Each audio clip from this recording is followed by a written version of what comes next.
A very good afternoon and welcome to Ballon and Mark for this afternoon's Lite Bite lunch. Today we have an action-packed show for you where we have a number of wonderful guests who we bring in now. Delighted to be joined by Sarah O'Rourke, Nuno Perez, Philip King and Pádraig O'Gallagher. And what I'm going to do is I'm going to give each one a couple of minutes to tell you a little bit about what they do, and then we'll get into the discussion properly. So we'll start off with yourself, Sarah. Okay, so I am an award-winning milliner based in Ashburn, County Meath. I hand make all the fabrics in my designs, and once a sheet of it has been created, it actually can't be replicated. So each design is bespoke to its owner. Obviously, with the pandemic, it's very much been affected because I'm very event-based, weddings, ladies' day. So I kind of had to pivot the business a bit, and I've created everyday lines, and also I've started working with hair jewelry as well. So it's just kind of add something else in there. And I'm a finalist. Rory knows I'm a finalist in 2 categories in the Micro Business Awards as well. And if anybody would like to vote for me in the public vote as well, you can by going onto the Micro Business Awards website. Just a little plug there for myself. Absolutely no harm in that at all, Sarah. And then next we have Nuno Perez.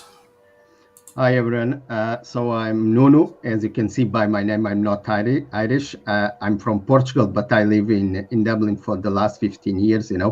What was to be just a coffee to visit a friend become these 15 years, and Ireland now is my home.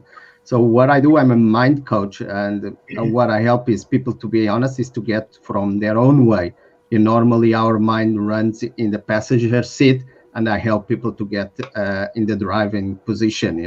Normally I will work more with business owners and sports people, and the idea is to them to conquer their fears and live the life they want to live, to become the heroes of their own journey. So pretty much is this, and we'll tell a little bit more in a second. That's great. Thanks very much, Nuno. We're also delighted to have Pádraig O'Gallagher from Gallagher's Boxty House.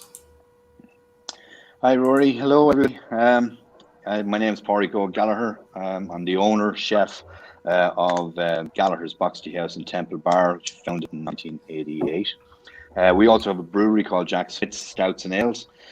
We only supply into the restaurant, but it's been a quiet 18 months.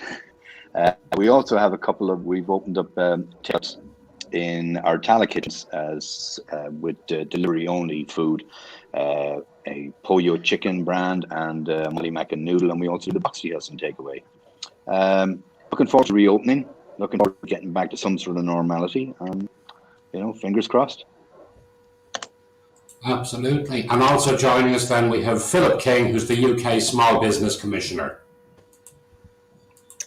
Hello everybody, yes, I'm Philip King, I'm the UK's Small Business Commissioner. I have been for the last 18 months. I've been filling the post on an interim basis, which finishes at the end of this month. I've spent the last 42 years working in credit management. I'm passionate about all things cash flow, credit management, and small business. As a small business commissioner, I've been working to support small businesses, and throughout my career, I've worked with small businesses, and quite often those small businesses have been in Dublin through businesses that I've worked with. So thanks for having me. Yeah, absolutely delighted you could join us, Philip. So there's so much to talk about and much happening at the moment. But one of the things I wanted to look at is as we get back to reality. I'm not calling it getting back to normal or getting back to the new normal, which is a phrase I despise, but just getting back to reality of how we move forward and how we get everything back on track. Not just in terms of getting the doors open to the public and getting the public in again, but in dealing with cash flow, in ensuring you're getting paid off your customers quickly, ensuring likewise that you're able to pay your suppliers quickly. So I want to ask the panel, where do you see is the secret to making this work? Shall I go first? Yes, go ahead, Philip. I think there is a lot we could say on this, but I think one of the key things is communication. It's really important that suppliers talk to their customers, customers talk to their suppliers, and make sure that if there are any issues that will prevent payment being made, or any issues where payment is needed more quickly, that businesses talk to each other. Throughout the pandemic, I've been talking to large and small businesses, and working with them to make sure they're collaborating and working in partnership rather than seeing each other as disparate organizations. And businesses can help each other, but they can only do that if they communicate and talk to each other. It's really important that conversations take place. Well, I know you were very heavily involved in the Pay in 30 Days campaign. Yeah. Which is it's starting to show as being a success over there for the large part. Of course, there's no such thing as a foolproof system, but a lot seem to be taking it on board, and it seems to certainly be working well. What about yourself, Nuno? Does the power of the mind have a lot to do with getting into the right mindset to get up and running properly again? Yes, I think so. Like these times, what is showing was a thing that we don't have probably in the last few years. That is, we are living a time of uncertainty, and that is the biggest challenge for business owners. You know, they normally knew what they will be doing in 1 or 2 months' time, and here the things can change. So at the moment, I'm in Portugal, and suddenly the UK government said that we are on amber list again. And suddenly 90 flights went back from Algarve to UK. So that business owners, they need to rethink actually what they need to do this week. So I think that can only change if we start to focus a little bit more in ourselves. Because at the moment, we are almost like I was saying on the driving, on the passenger seat, we are not in control, but we need to start to focus on the things we can control. And that can only start on our thoughts, and starts to think what mattered the most. I remember one of my clients a few months ago was tell me that he was checking his bank account every 5 minutes as if something will change because he was short on cash. So what he needed to think was the thoughts are just thoughts, and sometimes we pay attention too much of the thoughts and they will start in a roller coaster. So we need to actually start to change the mindset to have the right questions. And the main one at the moment is what matters the most now. So what things you can actually control, what is the decisions that can influence. And as Philip was saying, it's a time that we are on this together. Maybe the rich people are in a different way, but at the end of the day, this for the first time is probably a situation that everyone is affected. So new relationships, new ways to go about business, and the way we think about things. Like I never thought that I would be working even today, to Ireland or UK through a video call, and I'm doing successful. So it's being able to drive back to where we want to go. That's the main thing at the moment.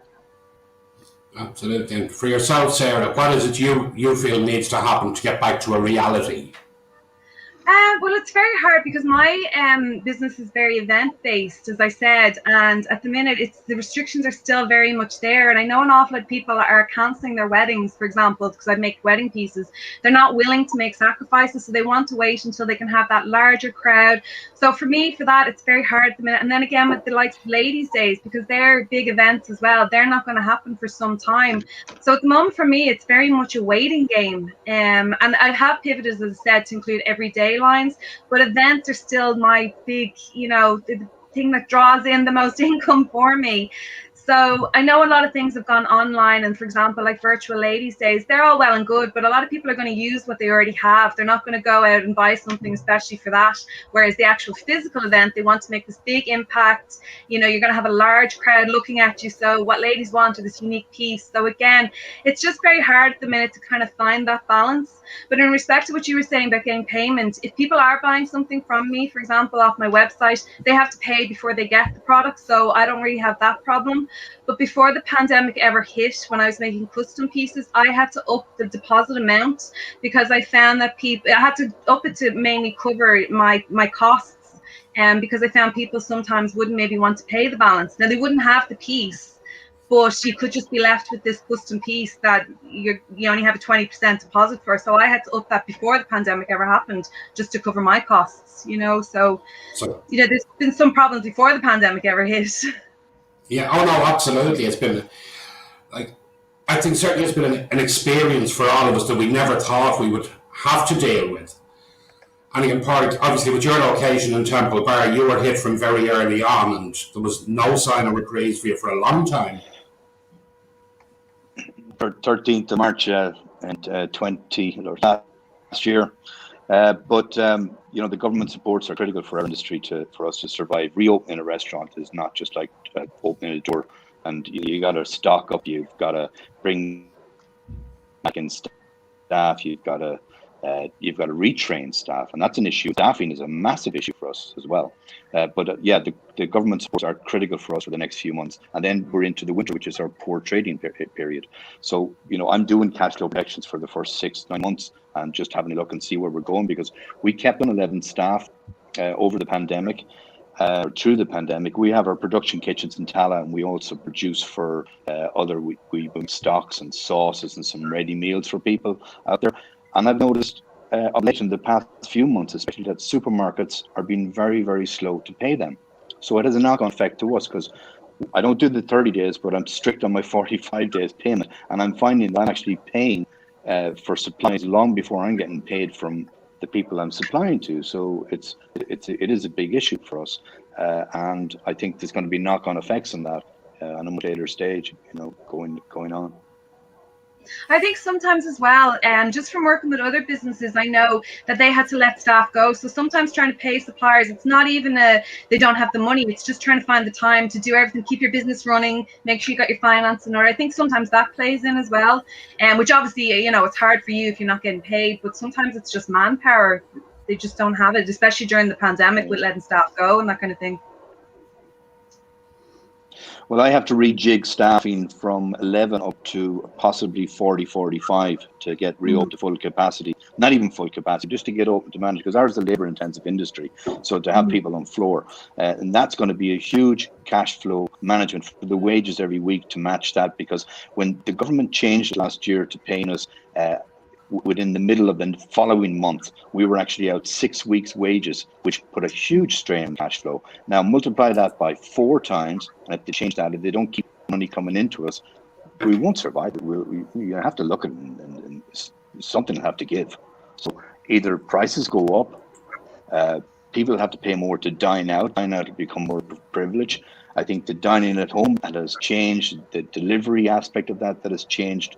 It was changing in the States over the past 5-6 years. It's come on with a bang now, and it's not going away. It's not going away. I'm able to operate 3 brands, a kitchen in Tala, dark kitchen, and deliver through the things. And okay, it doesn't make money, but it's ticking over and it's kept staff occupied over the past months, you know. Yeah, well, in that regard, one of the things I'm hearing a lot, talking to different clients, is in particular in the hospitality industry, actually getting staff to come back to work because it's so labour intensive while they're able to enjoy the pandemic unemployment payment. Are you finding that at all?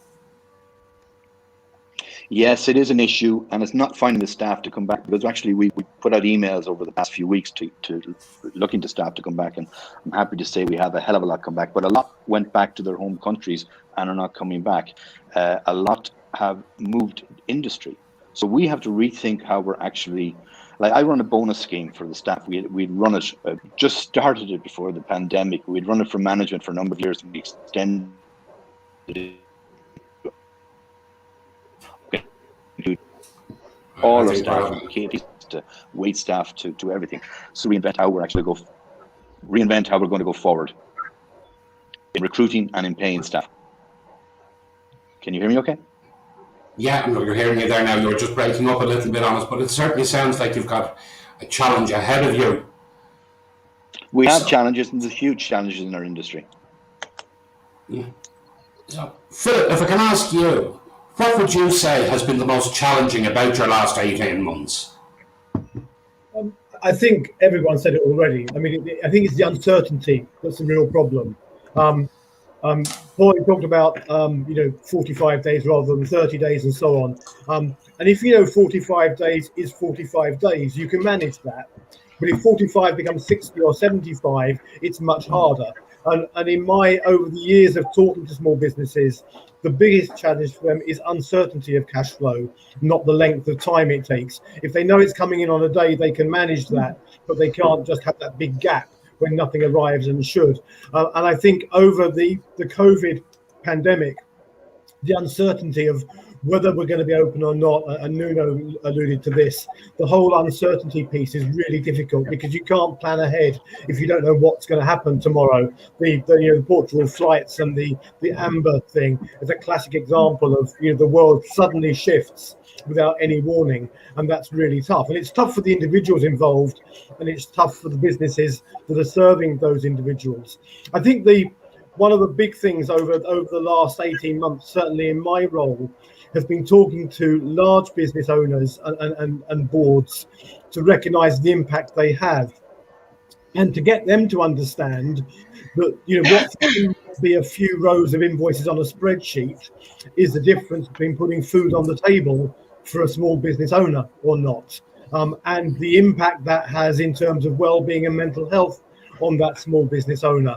And it's really important that we get businesses to understand the impact they have in a wider sense than just financial, and make sure that they recognize that. And I've seen some really good stories where businesses have appreciated that and have worked hard to try and make sure money gets into the accounts of small businesses to make them sustainable and to help them. But again, you're back to this whole communication piece. There need to be conversations so that people understand what the impacts are, in order to do that. And I just, by way of example, I did a webinar last April, and a small business owner one Friday afternoon came to me afterwards, and my team talked to one of her customers, and we got £524 sterling for her that afternoon, which sounds like a really insignificant amount of money. But when she talked to me, she said, that meant I could buy groceries that weekend, which I wouldn't have been able to without your help.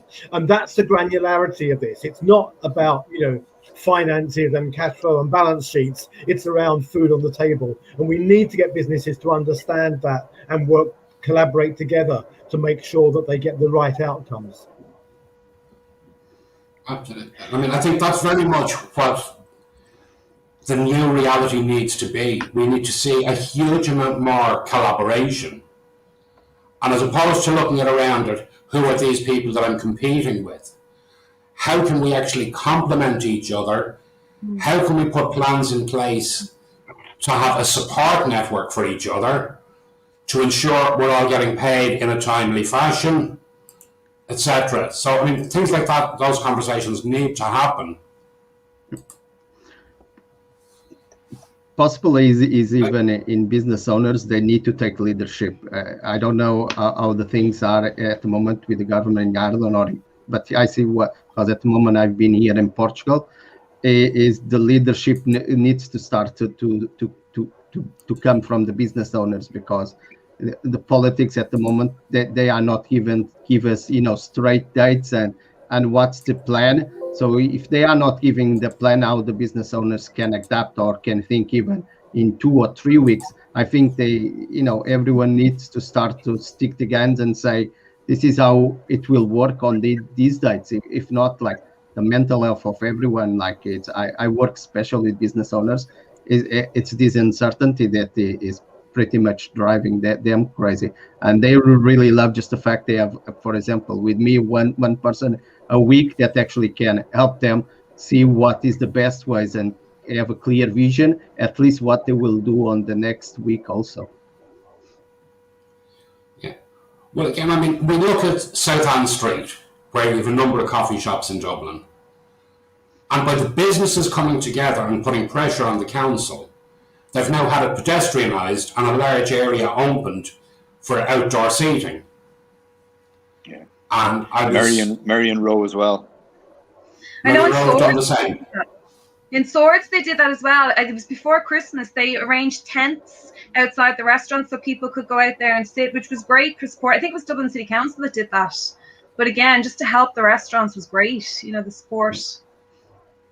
It's so important. Absolutely. And you're talking about big businesses, Philip.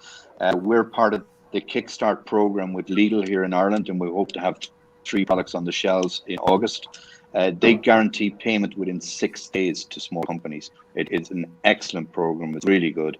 I'm not sure what their program going forward is if we manage to be retained and keep have our products on the shelves there. But they've been a very, very good company to work with, and this is our first foray into retail. Well, I did it 20 years ago and ended losing my shirt, but this is my second foray into it, and been very excited about it. Really good company to work with. It's interesting to say that, and in the UK, some of the large supermarkets have been really good. Morrison's, for example, at the start of lockdown said they'd pay all their smallest suppliers immediately, regardless of payment terms, just to make sure cash was flowing to them. And most of the other supermarkets followed suit, either paying in 7 days or immediately. And that for me is an example of how businesses do work in partnership and support each other, Yes. and it's really important. Yeah, no, that's absolutely what it's all about. So, on something a little bit later, Sarah, how did you actually get in to hat design and millinery in general? Where did the attraction come from? It was actually an accident. So when I left school, I studied fashion and textile design, and I hated it. And I really didn't want to continue with it. So I went on and I studied sculpture out in Dunleary. And there I developed my own fabric medium. And then just by accident, just one day, my mum was going to a wedding and she said, "Oh, Sarah, would you make me a hat for the wedding?" And that's literally how it all began. I never thought that I'd be a milliner. And then I decided to apply to London Hat Week, and I was chosen from a worldwide selection of milliners to exhibit. And that's literally how the whole thing began. And then I just started making collections, getting into bridal, getting into fashion weeks. Then I started expanding lines, and it's just grown from there. So the whole thing was an accident, which sometimes is the best way. I've always been creative. I've always been into fashion. But when I started initially, I was only 17 as well. So I just think it was an age thing, and I kind of had to find myself. And then with growth, then I kind of fell into this by accident, and I love it. I absolutely love it. It doesn't feel like going to work sometimes. Now, don't get me wrong, the stress levels can be very big sometimes, but I absolutely love it. And it's just grown. And obviously then I'd be lying if I said at the start of the pandemic it wasn't stressful, because obviously everyone was like, what am I going to do? We thought it was going to be 2 weeks, and it's nearly 18 months later. So you just have to kind of reinvent yourself, be inventive. How can I get the message out there? Like, I learned how to shoot videos and do video editing just to save myself some money, but still get my designs out there and show the detail and the work and the quality and everything, because I couldn't afford to pay someone to do it. And, I had this free time all of a sudden, so I decided to upskill. And then as well, I was accepted into a program called Crafting Business. Now, it's run by Limerick IT and the Craft Council and Crafting Business. And we just got industry experts to talk us through craft and how to run a business with craft. And there was a lot of things I already did know, but then I also learned some new skills as well and implemented them in the business. So while if the pandemic had never happened, I probably wouldn't have been able to do the course, because it was all online, whereas in normal times I would have had to go down to Limerick to do it. So I think there's been good and bad that came with the pandemic. So I got to upskill, I got to do the course. There's been it's been ups and downs, the whole thing. Yeah, absolutely. Well, I mean, your passion shines through. Anytime I've spoken to you, it's always shining. I just want to go back to Philip for a minute. Philip, we actually have a question that's come in for you there. Just bring it up there. Does Philip think that micro businesses in the UK are properly heard by the government? Do they have a collective voice? A good question, Monique. Thanks for raising it. I think that there are lots of business organisations that support small businesses. So the FSB, Enterprise Nation, Micro Business Saturday, and so on, all support and give a voice to an extent. I think government is doing many good things. I'm sure it could do more, but it's looking to increase the powers of my office and role in the months ahead. We host for government the prompt payment code. That's recently been changed so that signatories to it are going to have to pay the smallest businesses within 30 days, 95% of invoices within 30 days, rather than the current 60, which is an attempt to shift the balance so that small businesses get money sooner. So I guess to answer Monique's question, yes, they do have a voice, but could it be louder? Yes. Yes, government is working to support them. Could they do more? Undoubtedly they could. Well, I mean, we hear plenty of stories about the excluded in the UK. Indeed, we have. Yeah. Right. So I'm going to ask you this question that every guest gets asked when they ask, and Park, I'm deliberately leaving you to the end on this one. So, Nuno, what would be your perfect light bite lunch? Well, I'm guessing are you asking what will be like the food that I like for lunch? Is that what you're asking? Yes. Okay. If you were to have something as a really quick lunch. Well, I'm in Portugal at the moment, so I will be eating my mother's lunch, and that's the best meal. The only thing I actually like is a full plate, and that's it. I like a good fish or a good piece of meat. I think it's more the quality of the product and what and how it's done. But I don't. I'm good on in fork and knife. I will eat anything. I'm easygoing on that. Right. And what about yourself, Sarah? I love a Caesar salad. I used to live in New York, and the chefs used to always make me Caesar salad, so it just kind of stuck with me. And now it's nice and warm. It just, it's light, and it's just nice to eat out in the sun. So I'm quite obsessed with Caesar salad. Absolutely. And what about yourself, Philip? I'm going to be really boring, but when I'm out and about, I love a smoked salmon and cream cheese sandwich. There's nothing wrong with that. And this is the part we're about to be all blown away by the magic of the chef that is Pádraig O'Gallagher. I'm very, very simple in my tastes, but I have to get plugged in here for the brands that are going to go to lead with the Boxty dumplings. And I must say, my favorite lunch, I'd get up early in the morning, I'd probably do a run, have a cup of coffee and 20 grams of chocolate, and then I'll have my lunch around 12 o'clock. And that, my favorite, is a Dublin coddle. And for those of you who don't know what Dublin coddle is, it's a sausage stew. Bacon and sausage. And we make ours at a restaurant. We start it a day beforehand with ham hocks, maybe pig head, and we make a stock of that. And then we add that. You saute off you just stir in your sausages, rashers. We use loin of bacon for that as well. And then you take apart the ham hocks, and you pull the meat off that, or you get cheeks from the pig head and add that into it, and it creates this gelatinous, beautiful, absolutely mouth-watering meal, and it's accompanied with Boxty dumplings. And here we go, Boxty. Boxty is potato bread from the northwest of Ireland.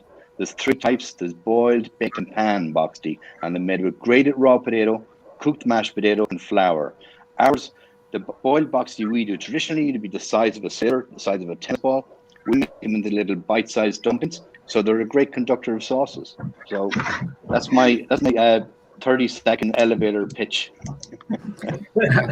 I'm already sold. I know where to go next. Yeah. Do you know, it's actually funny, Park. We've actually had a question come in from Maggie Geraghty asking Park what are the products that he's getting stocked in Lidl, so we even got that included. The second week in August, and keep an eye on our Instagram, Facebook, and Twitter, because I'll definitely be putting it out there. That's absolutely great, but I'm looking forward to trying it as a big fan of Boxty and being in the. I also think, Rory, and I know you're from Dublin. Dublin coddle is a dish that is absolutely underrated completely. Like if you go to Carcassonne, the cassoulet, each house will fight over how good their cassoulet is. The difference between the Dublin coddle and the cassoulet is the type of sausage you use, and we don't use fava beans in Dublin coddle. Didn't have them. Yeah. In terms of being a restaurateur, it's well believed that restaurateurs are a very different breed of person, because to have the patience, to have the attention to detail, and not to manage to go absolutely crazy about. I've never met an extremely heavy chef, yet they're tasting constantly. So what's the secret? We're on our feet all the time. But there is another saying, never trust a skinny chef. That's true too. Yeah, I've recently started putting on weight. No, we're on our feet all the time. So we're moving. and you've got it's a fast pace. It's a real, like, we on a busy Saturday night, we could do 400 guests, you know, and that's a 3-man team, you know, so you're really on the ball. Like, I'd have an argument with my wife, and, you know, and say, what are you talking about? I thought you said women can multitask, you know? And I said, try multitasking in the kitchen, you know, when you've got so much power, so much steam, and so much just energy flowing there. Nevin Maguire actually likes to play hip hop music in his kitchen just to keep the guys on their toes. You know, it is a fast paced thing. You know, I love the kitchen. I've got better people in the kitchen today than me for service. I concentrate more on product development and research, but there's nothing nicer for me than saying goodbye to somebody leaving the restaurant and said they enjoyed themselves and they had a good time. And it's just, I always drum that into my guys. The goodbye is twice as important as the hello. Yeah. So, and again, I'm throwing this open to everyone. As we know, the Leaving Certificate started this week. Probably one of the most difficult years for the Leaving Certificate, as they've had 2 years of turmoil. So I want you all to think back to your school days. Were they the best days of your life? Were they the days you feel, God, I couldn't wait to get out of there? And looking back now, you're saying, I was right, I wish I got out earlier. Who wants to kick off on that? I'll go. Last. No. I loved school. And you know, it's funny, I've gone back to teach in my old secondary school now, and some of my teachers are still there, so it's quite hilarious. And they're always saying to me, you know, Sarah, you can call me by my first name, but it's still, like, it's 17 years later, but it still seems so wrong to call them by their first name. But I loved school. Now, maybe not for the work aspect. It was more kind of for the cracking with your friends. And, like, I'm still friends with those friends from school. So, I mean, I really enjoyed it. I didn't enjoy the Leaving Cert. I wouldn't go back and do it ever again. That was a nightmare, I found. But I did enjoy school. I actually had to go back. I didn't pass. I didn't. I was sick when it came to the orals for our exam. So for the next year, I did my French again. I did my French exam again. So, yeah, it was easy doing one subject as opposed to all the subjects together. Yeah. And what would your favourite subject have been at that stage? Maths. I loved maths. And I did accounting as well, but I hated accounting, but I loved maths. So, I don't know, go figure. Well, again, that's obviously being the creative. Very seldom we'll find a creative who likes accounting. That's true. And what about yourself, Nuno? What was school life like for you?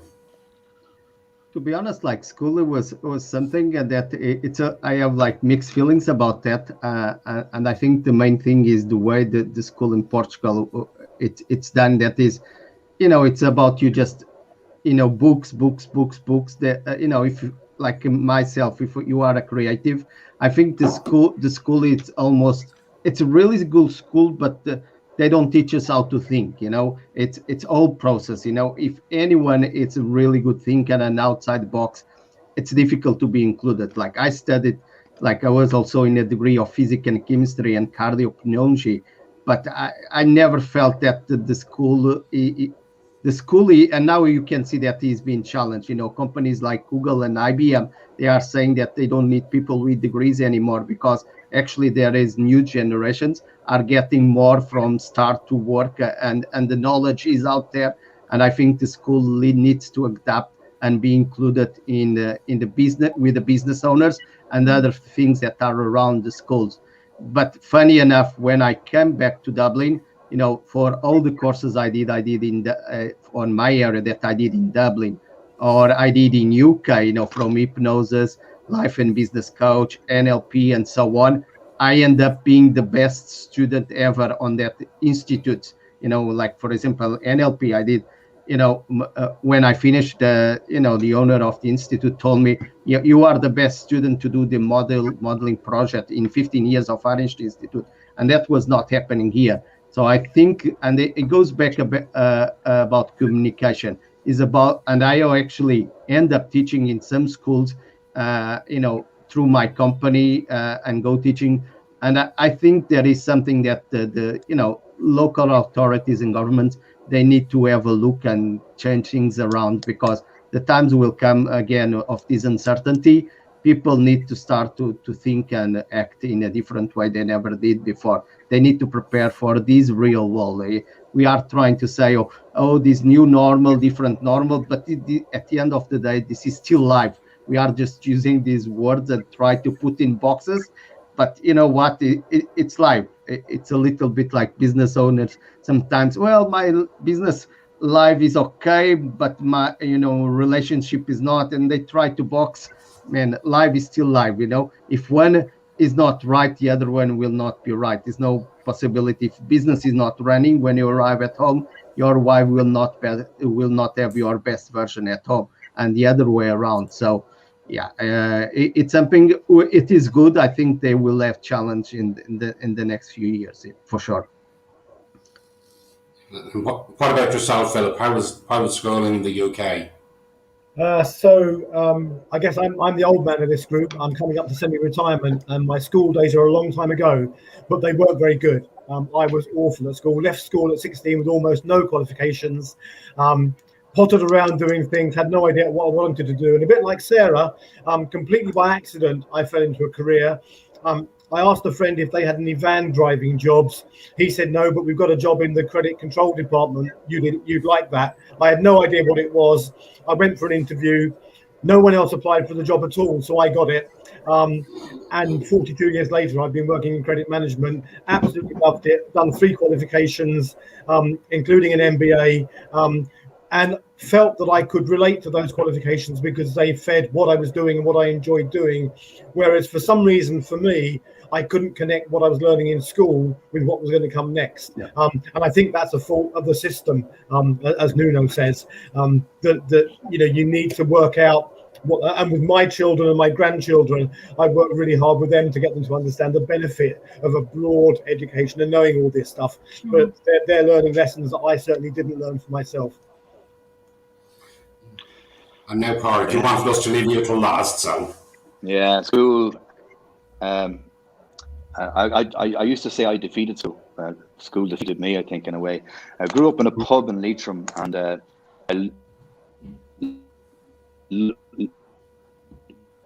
learned a love of math through cards. I was sent off to boarding school at 14 because I was playing too much cards and too many cards. I just scraped my leaving cert. I failed my inter-cert, scraped my leaving cert, wanted to do architecture. But of course, I didn't put the work in. So I went into construction studies for a year and then worked for Rooney McLaughlin's consultant engineers in Dublin as a draftsman. And within a year, I figured, I'm not doing this. I'm out of here. But I went traveling the world, I suppose, for that. And that was where I learned most of my life skills, I guess. We didn't have phones. I didn't have a credit card. You're 5,000 miles from home. You got to survive. There's no ringing mommy and daddy and saying, send me out some money. Having said that, I went back to college in 2004 to a degree in culinary arts. And I really, really enjoyed it. And I've just actually enrolled in TU Dublin for a master's in gastronomy and food studies starting in September. So, I've gone a whole roundabout way for it with education. I'm slightly dyslexic, so it's always been difficult for me. But, you put the head down, you do it. And when you find something you enjoy, and I think as both Philip and Nuno said there, school didn't agree with me. I think an awful lot of pressure is put on kids nowadays, though, for the leaving cert. Because I do remember when I was doing mine, people were getting physically sick before doing the exams because they put so much pressure on themselves. And, college isn't the be all and end all. I mean, I didn't do art in school, so I couldn't directly go to art college. So I had to do a PLC. You do it roundabout ways to get into college. And, like you both said that you didn't do college till later in life. My dad was the same. He got his degree later in life. So you don't have to do it straight out of school. I just think there's a lot of pressure put on. You have to do this and this is the norm, and sometimes it isn't. Yeah, but that's true. If you look at Germany, the amount of apprenticeships that are taken up there as opposed to college courses, both my kids went to college and they've got good degrees. But I think there's an awful emphasis in Ireland on going to college and coming out with a degree, and a lot of the degrees are going to get you nowhere. Now, as an education, for me, I think it's great and it's good for kids to go to college when they are younger, because every Friday night, I was in college with kids, obviously they were 20 years my junior. They'd ring their parents and ask, can I go out for a few drinks tonight? I'd ring my wife. She said no. They were loud. So college is good for you. You don't. Well, I think there's a lot to be said for the system they're using with the Leaving Cert, where they have the assessment grades from over the 2 years, plus the exams, and they're given the option as to which way they want to do it. But I think the education system, to my mind, at this moment in time, is about hammering the knowledge in of it's remember this, remember this, remember this, remember this, a lot of which you're not going to need in the future. Yeah. So if there was more teaching of life skills, and that's what they were looking at examination on. Well, I think even. And also, sorry, go ahead, Rory. No, go on, Sarah. I was just going to say, I think that, for example, like learning how to do your taxes, I think that's a very important thing that isn't taught in school. I think that's a very important thing that we should be taught, or even, you know, using maybe like social media, things like that should be taught in school, because it's times have changed. You know, they should change the curriculum with it. I know that they changed the Leaving Cert a few years ago. When I did mine, you did like both your English papers in one day, both your Irish papers in one, and they changed that now to say, I think the first day is home ec and English, whereas I don't think that's a good way to do it, because day one was English, and then you could forget about your English exam, focus on, say, both your maths in one day, forget about your maths, then focus on your Irish. Whereas, yeah, now I have to think of English on day one, and then day 6 I have to come back to English. So I don't necessarily agree with the way that they've changed the Leaving Cert either. Yeah, I think it's all about balance. But what you were saying about teaching how to your accounts, just teach them the basics, and let them still need someone like me to come along and help them. I will not take your job for sure. No, but you're right. I think the studies were made for industrial revolution. You know, when people need some, you know, they were fit in boxes. These boxes, and especially with the times will go ahead, they will not be there anymore. So it's actual. Even communication, even dreams. I went to some schools and I was blown away how, you know, the kids could do some things in the classes. I was like, there's no way, there is no authority in classes, you know, basic things, or you know, they just want to go and be on social welfare, or, you know, a girl with 14, 15 years old saying, oh, just be in social welfare and have a baby and things like that. So all these things are really ingrained in the schools at the moment. And yeah, I'm not sure, for sure it's not the best place to be, you know.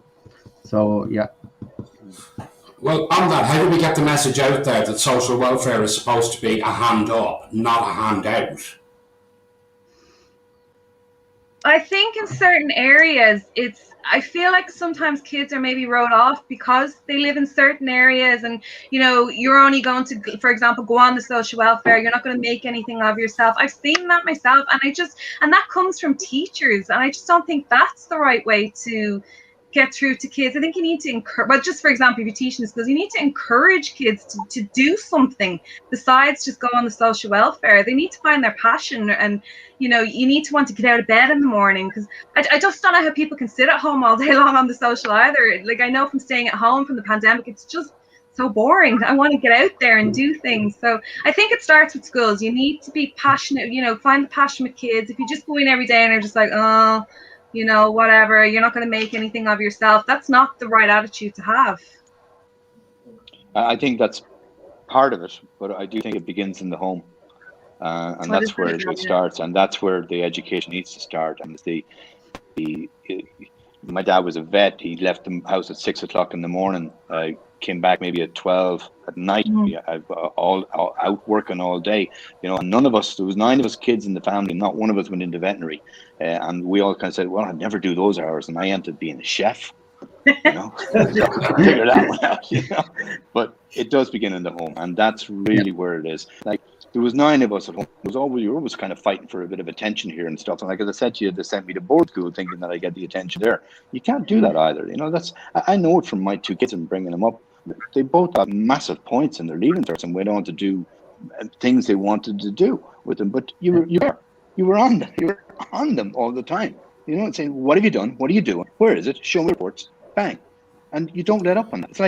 It's like working in the kitchen. If you've got a chef that's not working out right, you got to pull them up, move it on, or, you know, do something. And we always kind of said, like, well, what do you want to do with your life? And I think actually with the kids seeing me studying at home for a degree, and it was pretty tough running the business, and obviously the two of us at home raising the kids, it was good for them. It was good to see somebody come out, get home, have the dinner, and take out books and start reading and start studying. So I don't say everyone can do that, but definitely, we let off too easy. We say, oh, it's because where they come from. Great people come out of bad places too. It's not where you come from; it's how your attitude towards it is. And I think we get in too easy to it. I quite agree with you. My parents would be very like yourself, the way they kind of treated us as kids. And even to this day, if they can see that they can help me some way in the business, they're like, well, what do you need me to do? So it's great to have that support behind you as well. So you have parents like yourself. And Philip, in the UK, social welfare works slightly differently in the sense they have to show up every 2 weeks. They have to show exactly what they've been applying for, that type of thing. Is there a large amount of people who are there saying, well, I can drift by, I can get by on this, or is it actually being closely enough watched, do you feel? I think every community has the same issues, and they might articulate themselves in slightly different ways because of the systems that are there. But I see people who may have to go and declare that they've applied for jobs and so on, but they find ways to get round the rules that are required. And if their intention is to do nothing and be content doing nothing, then they'll find a way to do that. And I think that's true across most societies. And governments clearly work hard to try and change that culture. But it's all around, as Padre says, it's all around upbringing and example and leadership and all of those things that go on. I did an MBA degree. I used to do it every Friday night, working through the night after tea, and my kids saw me do that, and they still talk about it. And I think it's around setting an example, showing leadership, and it's not the background of where you are. It's your mindset, your motivation. I'm sure Nuno could talk about this, but it's around how you apply yourself and how you apply yourself to life. And like Sarah, I don't understand people who have no desire to do anything, but that's the culture. No, I totally agree with Phil. That it's a thing of culture also, and I could be in Dublin at the moment, and just be there and getting some support, and I decide not to get any support. Then that made me. I actually had my best year ever, and I was traveling around the pandemic. But it was a choice I could do. For the first thing was I need to be close to my parents because of the age and all the things, and I don't want them to be worried. But then it was sometimes you need to say no to the obvious, what is easy, because that will put, a part of everyone, and you will be willing to do the things that others are not to do it. But it's leadership, and the school is the same. When I went to schools, I remember when it's 5 of the teachers were saying, hey, you are getting the worst class here on the school. And another one, and another one. And it was me trying, okay, let's see how it goes.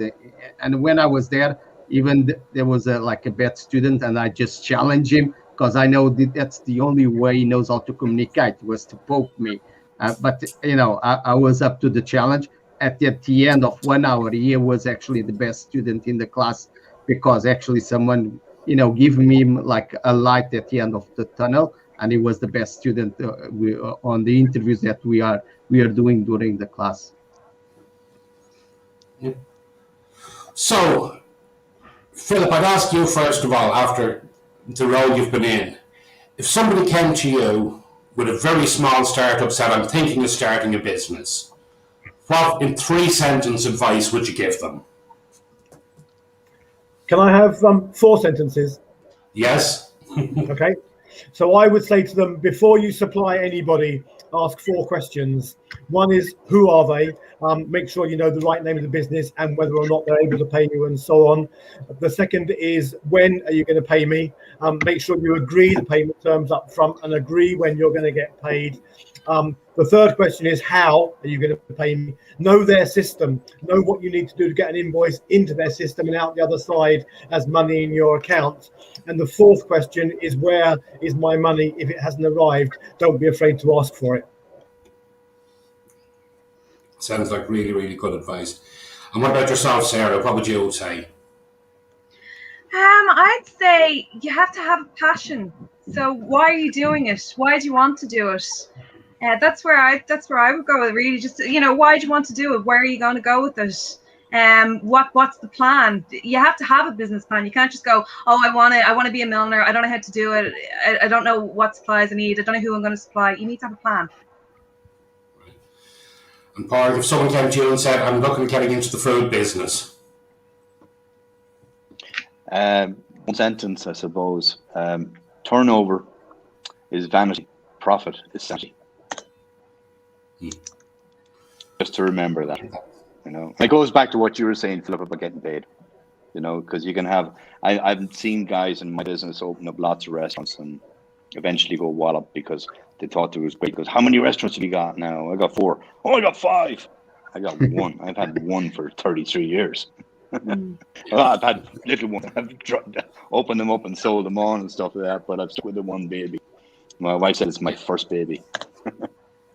And no, what advice would you give?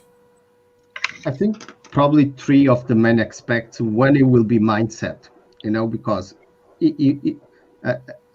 we are raised by our parents with habits and thoughts, and all these things will be in the daily life control us the way we think. We think that we are in control of our thoughts, but at the subconscious mind, most of the things will happen. We are not even aware. So that mindset, it's a good thing. Like if you have to invest in something in the business, start to invest in yourself and realize that are other ways to think about things. The second one is, instead of just focus at the end of the tunnel of the journey, is process.